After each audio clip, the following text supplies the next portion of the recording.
On May 27th and 28th, Cyclone Remal had a heavy impact on Telimura Assembly constituency.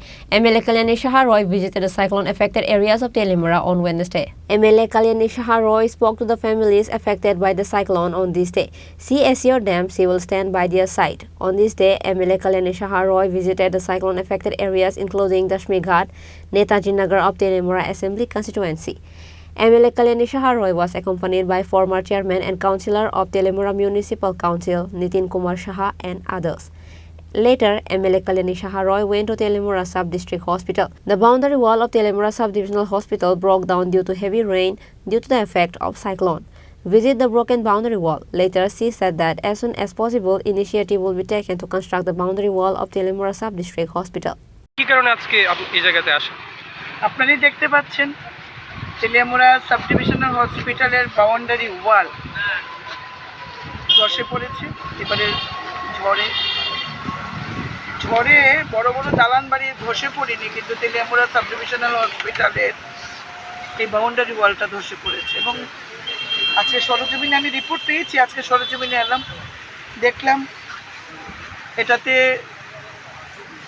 Pillar নেই, rod binding যেভাবে হওয়া বাঞ্ছনীয় ছিল সেভাবে হয়নি, তাই ভেঙে পড়েছে। বাম আমলের কনস্ট্রাকশন আপনারা বুঝতেই পেরেছেন।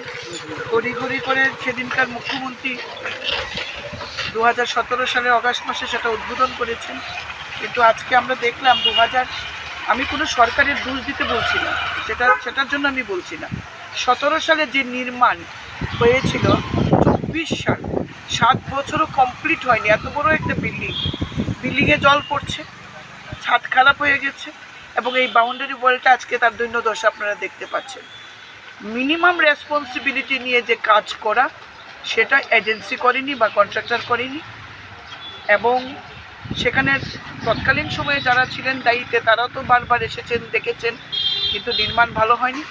কিন্তু আজকে আমরা ভাগ্যবান যে এখানে কোনো মানুষ হতাহত হয়নি। এটা একটা ব্যস্ত রাস্তা, মানুষ চলাচল করে, এখানে কল আছে, মহিলারা জল নিতে আসে, এটা যে কোনো দুর্ঘটনা ঘটতে পারতো, সেটা হয়নি। কিন্তু আজকে হাসপাতালটা নিরাপদহীন হয়ে গেল, নিরাপত্তার অভাব এখানে আমরা বোধ করছি। চেষ্টা করব যত তাড়াতাড়ি সম্ভব রাজ্যের মাননীয় মুখ্যমন্ত্রীর সঙ্গে কথা বলবো, যিনি স্বাস্থ্যমন্ত্রীও বটে, কথা বলবো যে বাউন্ডারিটা কত তাড়াতাড়ি আমরা নির্মাণ করতে পারি। সেটাই আমার দেখার বিষয়, সেটাই দেখছি। কিন্তু খারাপ লাগছে, কোটি কোটি টাকা খরচা করে এই হাসপাতাল যেখানে মানুষের জন্য আমরা নির্মাণ করা হয়েছিল, তার কনস্ট্রাকশন একদম বাজে হয়েছে।